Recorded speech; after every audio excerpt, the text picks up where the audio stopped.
Welcome back to the channel. How's everybody doing?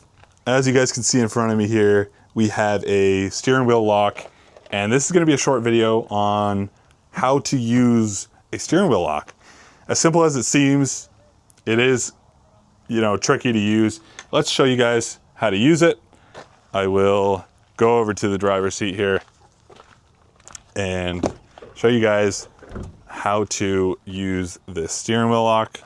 So I find the easiest way for me, make sure your steering wheel is straight.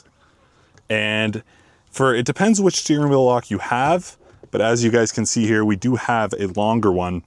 So it does help to push this longer end, I find, down beside the seat compared to up in the windshield. So it fits a little bit better. But as you guys can see first, this is you can see there's two hooks. Hook them on either side of the steering wheel, and then make sure it is straight like this. It is kind of hard to do with one hand. And then you want to, as you can see, extend this part out. So you guys can see I'm still hooked down here. Extend this part up into your steering wheel there, like that. And that's how easy it is. Steering wheel lock is in place.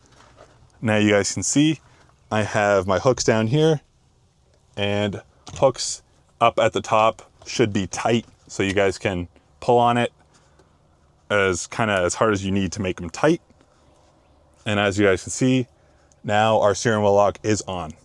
To loosen it, you want to put in your key, which they do come with a key, obviously.